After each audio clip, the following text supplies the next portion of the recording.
رمضان رمضان رمضان سكون واطمئنان رمضان رمضان. بعد فأعوذ بالله من الشيطان الرجيم.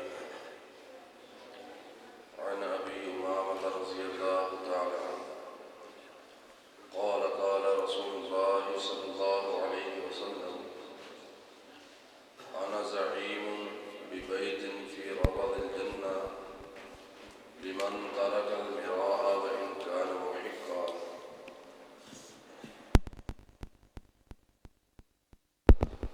لمن ترك الكذب وإن كان مادحا. وببيت في أعلى الجنة لمن حسن خلقه. لمن حسن خلقه. حضرت ابو امامہ رضی اللہ تعالیٰ عنہ سے روایت ہے، رسول اللہ صلی اللہ علیہ وسلم آپ نے فرمایا: انا زعیم، میں ضمانت دیتا ہوں، ببیت فی ربض الجنہ، جنت کے گرد و نواح میں گھر ملنے کا۔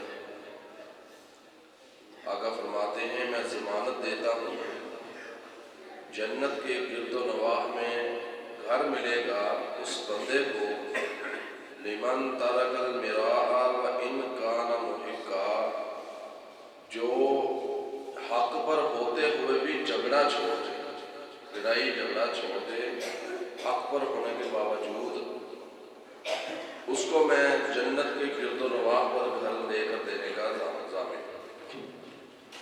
وَبِبَيْتٍ فِي وَسَطِ الْجَنَّةِ، میں ضمانت دیتا ہوں جنت کے درمیان میں وسط میں گھر لے کر دینے کی، کس کو؟ لمن ترک الکذب وان کان مادحا، ایسے بندے کو جو جھوٹ چھوڑ دے اگرچہ وہ مذاق کے اندر بھی ہو، کہ مذاق کے اندر بھی جھوٹ نہیں بولنا۔ وَبِبَيْتٍ فِي أَعْلَى الْجَنَّةِ، اور ایسے بندے کو جنت کی اعلیٰ بالا خانوں کے اندر گھر لے کر دینے کی ضمانت میں دیتا ہوں، کس کو؟ لمن حسن خلقہ، جس کا اخلاق بہت عمدہ ہوگا، یعنی کہ جو حسن خلق والا ہوگا، اچھے اخلاق والا ہوگا۔ نبی کریم صلی اللہ علیہ وسلم آپ کی اس فرمان میں تین اہم باتوں کا ذکر کیا گیا۔ پہلی بات، حق پر ہونے کے باوجود جھگڑا چھوڑنے والے کو نبی پاک صلی اللہ علیہ وسلم نے جنت کی ضمانت دی ہے۔ سیدنا انس رضی اللہ تعالیٰ عنہ اس حدیث کے الفاظ بیان کرتے ہیں: وَمَن تَرَكَ الْمِرَاءَ وَهُوَ مُحِقٌّ بُنِيَ لَهُ فِي وَسَطِهَا، سچا ہونے کے باوجود جس نے جھگڑا چھوڑ دیا اس کو جنت کے وسط میں گھر ملے گا۔ میراء، یہ اس سے مراد ایسا جھگڑا ہے جو کسی کو بغیر مقصد کے، بغیر ضرورت کے کسی کے ساتھ کیا جائے، اور مقصود اس کے ساتھ صرف اس کو نیچا دکھانا، ذلیل کرنا اور اپنی برتری ثابت کرنا ہے، گویا خواہ خواہ جھگڑا کرنا۔ اس چیز سے رسول اللہ صلی اللہ علیہ وسلم نے منع فرمایا۔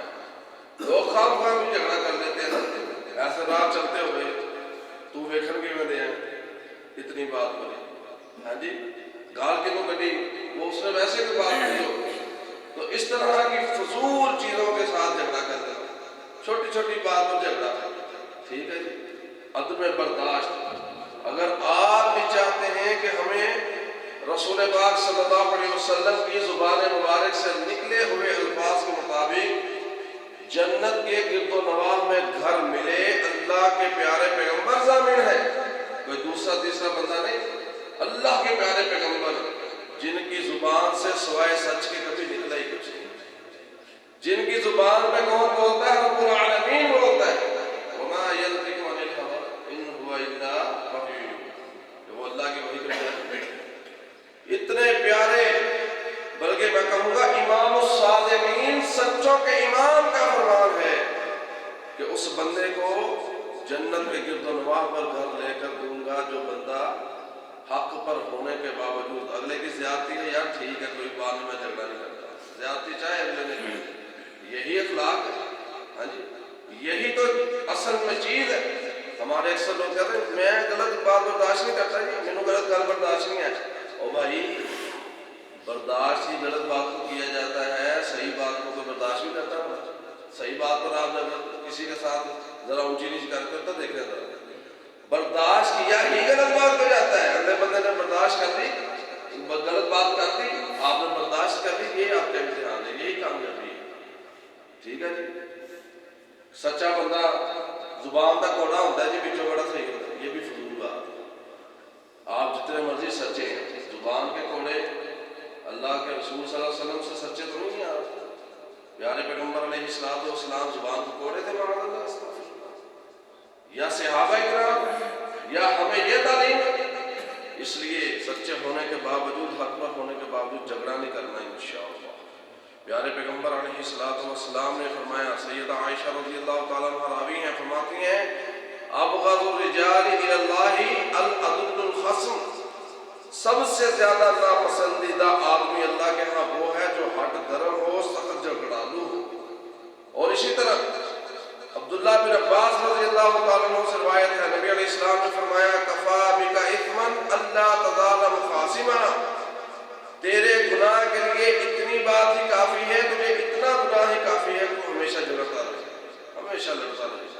اور اللہ تعالیٰ نے کفار کی مذمت بھی اپنے قرآن کے اندر اسی بات کی وجہ سے فرمائی ہے کہ وہ بھی سخت جھگڑالو قسم کے لوگ تھے۔ اسی طرح سیدنا عبداللہ بن مسعود فرماتے ہیں رسول اللہ صلی اللہ علیہ وسلم نے فرمایا سباب المسلم فسوق و قتالہ کفر، مسلمان کو گالی دینا فسق ہے، گناہ ہے، اور اس کے ساتھ لڑائی جھگڑا کرنا یہ کیا ہے؟ کفر ہے۔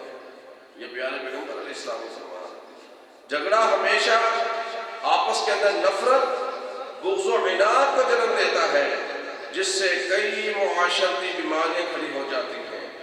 اس لیے رسول اللہ صلی اللہ علیہ وسلم نے فرمایا اپنے بھائی سے جھگڑا مت کرو اور نہ ہی اس کے ساتھ مزاح کرو، یعنی ایسا مزاح جس کے اندر اس کی توہین ہو، ایسا مزاح جس کے اندر اس کا مذاق اڑایا جائے، جس کے اندر اس کو دلی تکلیف پہنچائی جائے، اس سے بھی نبی علیہ السلام نے منع کیا ہے۔ اور فساد فرمایا نہ ہی اس سے وہ وعدہ کرو جس کی تم خلاف ورزی کرو۔ بات سیدھی کرنی چاہیے، جھوٹے وعدے کرنا، ایسا وعدہ کرنا بعد میں پورا نہ کرنا، کئی لوگ جان بوجھ کر ہی ایسے وعدے کری جاتے ہیں، اس چیز سے بھی نبی علیہ السلام نے منع فرمایا۔ اسلام باہمی خانہ جنگی، جنگ و جدال، خون خرابے کو انتہائی بری نگاہ سے دیکھتا ہے، اور اس کی جگہ پر اخوت و ہمدردی، اتفاق و اتحاد اور محبت و بھائی چارے کا درس دیتا ہے۔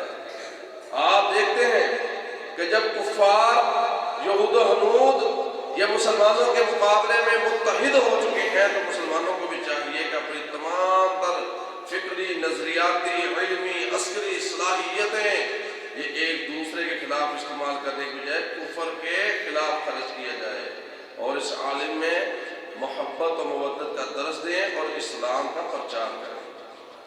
میرے محترم پیارے بھائی، اس کا پہلا حصہ کہ کیا کرنا ہے، حق پر ہونے کے باوجود جھگڑا چھوڑ دینا۔ جو معاف کر دیتا ہے وہ اللہ کے ہاں بہت اعلیٰ مقام پا جاتا ہے۔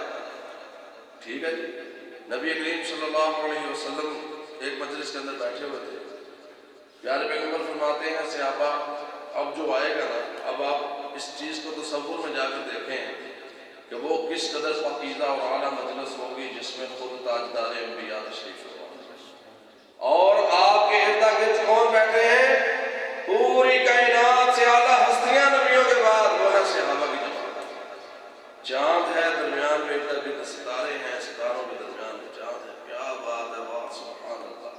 اللہ ہمیں جنت میں پیارے پیغمبر کا دیدار نصیب، اللہ ہمیں ایسے اعمال کرنے کی توفیق دے، اللہ ہمیں بغیر حساب کی جنت دے، پھر اپنے نبی کے ہاتھوں جام کوثر دے، پھر ان کا دیدار بھی دے، اپنا دیدار بھی دے۔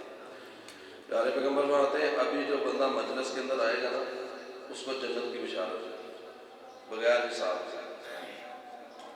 صحابہ کہنے لگے کیسا خوش نصیب ہے وہ شخص کہ جو آئے گا اس کو جنت کی بشارت ہے۔ اب سارے حیران و پریشان ششدر ہو کر دیکھ رہے ہیں۔ ایک شخص آیا، ہاتھ میں جوتا پکڑا ہوا ہے، وہ بھی صحابی سے، اور وضو کے پانی کے جو چھینٹے تھے وہ بھی گر رہے تھے، تازہ تازہ وضو کیا۔ دوسرے دن تیسرے دن 3 دن مسلسل اسی طرح بشارت ملی. ایک شاپی ان کے ساتھ گھر چلے گئے, میرے گھر میں کوئی مسئلہ نہ, 3 دن تمہارے پاس رہنا چاہیے. 3 دن رہے, واپس جانے لگے. کہنے لگے آئے کیا لینے تھے؟ کہتے 3 دن میں نے رسول پاک علیہ السلام کی زبان سے تمہارے بارے میں بشارت سنی تھی. میں نے کہا دیکھو تو صحیح, دن رات میں کون سا ایسا عمل کرتا ہے جو خاص ہو اس کی بشارت کے لیے؟ کہنے لگا کوئی بھی نہیں. وہ کہتے میں نے بھی نوٹ کیا ہے, 5 نمازیں ہم پڑھتے, یہ بھی پڑھتے, رات کو خاص اللہ کے آگے جھکتا بھی نہیں ہے, تہجد وغیرہ بھی نہیں پڑھتا, سویا رہتا ہے, نماز کی پابندی کرتا ہے, بس ہلکے پھلکے اعمال کرتا ہے. وجہ کیا ہے؟ کہنے لگا ایک عمل ایسا ہے جو مجھے یاد آیا ہے, ہو سکتا ہے اسی کی وجہ سے ہو. وہ کیا ہے؟ رات کو سوتے وقت سب کو معاف کر کے سوتا, سب کے بارے میں دل کو پاک صاف کر کے سوتا. اس لیے بھی کہ اگر آپ سوئے ہیں دل کے اندر اپنے مسلمان بھائی کے لیے میل کچیل لے کر اگر سوئے ہیں, اٹھنا نصیب بھی نہ ہو, اسی میل کچیلے دل کے ساتھ اللہ کے ہاں پیش ہوں گے, اس کو قلب سلیم نہیں کہتے. بہرحال دوسرا پوائنٹ جو حدیث کے اندر ہے وہ ہے جھوٹ بولنے سے باز رہنا. ترک کذب جنت کی ضمانت پانے والا عمل ہے. جھوٹ کو عام حالت میں بولنا نبی علیہ السلام نے منع کیا کیونکہ وہ جہنم کا راستہ ہے. نبی علیہ السلام فرماتے ہیں جھوٹ سے بچو, اس لیے کہ جھوٹ برائیوں کی طرف لے جاتا ہے اور برائیاں انسان کو جہنم کی طرف لے جاتی ہیں, اور انسان جھوٹ بولتا رہتا ہے, جھوٹ تلاش کرتا رہتا ہے, حتیٰ کہ وہ اللہ کے خاتمے میں بھی جھوٹا لکھ دیا جاتا ہے. اس بندے سے بڑا بدنصیب کون ہوگا جو اللہ کے کھاتے میں جھوٹا لکھ دیا گیا ہے. ہمارے ہاں پتہ چلے یہ بندہ ہے ہی جھوٹا تو اس کی کوئی ویلیو ہم سمجھتے ہیں, کیوں جی جتنا مرضی وہ معزز ہو بنا پھر, لیکن پتہ چل جائے نا یہ بندہ جھوٹ بولتا ہے تو پھر ہم اس کی اللہ تعالیٰ اس کے بارے میں لوگوں کے دلوں میں سے محبت اور عزت نکال دیتے ہیں. جو اللہ کے خاطر میں جھوٹا لکھا جائے گا اس کا کیا انجام ہے؟ اللہ تعالیٰ ہمیں ایسے لوگوں سے محفوظ فرمائے, اللہ ہمارا شمار ایسے لوگوں میں نہ فرمائے. پیارے پیغمبر علیہ السلام کے فرمان کے بعد نبی اللہ تعالیٰ نے قرآن کریم میں کیا فرمایا؟ ان اللہ لا یہدی من ہوا مسرف کذاب, بلا شبہ اللہ تعالیٰ اس کو سیدھی راہ نہیں دکھاتا جو جھوٹا ہوتا ہے. اور اس کے آگے پیارے پیغمبر نے فرمایا ایسے لوگوں کے لیے ہلاکت ہے, ایسے لوگوں کے لیے ہلاکت ہے, ایسے لوگوں کے لیے ہلاکت ہے. کون؟ جو مذاق کے اندر بھی لوگوں کو ہنسانے کے لیے جھوٹ بولتے ہیں. آپ دیکھتے ہیں ہمارے معاشرے میں یہ بیماری عام ہو چکی ہے. ہر دوسرا بندہ محفل کی رونق ہے جی, محفل کی رونق نہیں ڈھونڈنے دیتا, بڑا خوش رکھتا ہے سب کو, چاہے جھوٹ بول بول کر یہ لطیفے طرح طرح کے سنا کر لوگوں کو خوش رکھتا ہے. پیارے پیغمبر نے فرمایا اس کے لیے ہلاکت ہے جو لوگوں کو خوش رکھنے کے لیے بھی جھوٹ بولتا ہے. اور اسی طرح تیسری چیز وہ ہے, پیارے پیغمبر علیہ السلام فرماتے ہیں اگر تمہیں جنت کے اعلیٰ بالا خانوں کے اندر جنت میں گھر چاہیے تو اپنے اخلاق کو بہتر کرو, حسن اخلاق پیدا کرو. آقا فرماتے ہیں اکمل المؤمنین ایمانا احسنهم خلقا, کامل ترین ایمان والا وہ مومن ہے جو اخلاق کے اعتبار سے سب سے بہتر ہے. حسن اخلاق کے یہ تمام لوگوں پر اس بندے کا پیار محبت چھا جاتا ہے. حضرت ابو ہریرہ فرماتے ہیں رسول اللہ صلی اللہ علیہ وسلم نے فرمایا یقیناً تم اپنے مالوں کے ذریعے لوگوں پر نہیں چھا سکتے, اگر لوگوں کے اوپر چھانا ہے تو کشادہ روی اور اخلاق کی وجہ سے چھا سکتے ہو. اب آپ نے دیکھا ہوگا کتنے مالدار ایسے ہوتے ہیں, گاڑی والے, نئے لباس پہننے ہیں, طرح طرح بد اخلاق ہوتے ہیں, ان کی زبان کی وجہ سے لوگ ان سے محبت ہوتے ہیں, بد اخلاق ہوتے ہیں. اور ایک ایسا ماڑا غریب بندہ لیکن ہر کسی سے مسکرا کر ملتا ہے, اللہ کی رضا کے لیے اچھے اخلاق سے ملتا ہے, اچھے بول کے ساتھ, اچھے الفاظ کے ساتھ, ہر بندہ اس کی عزت کرتا ہے, ہر بندے کے دل میں اس کی محبت ہوتی ہے. اللہ تعالیٰ ہمیں بھی ایسے اعمال کرنے کی توفیق عطا فرمائے اور رب العالمین ہمیں تمام گناہوں سے کوشش کر کے بچنے کی توفیق عطا فرمائے. رب العالمین ہماری ٹوٹی پھوٹی عبادات کو اپنی بارگاہ میں قبولیت سے نواز دے. سبحان ربک رب العزة عما یصفون وسلام علی المرسلین.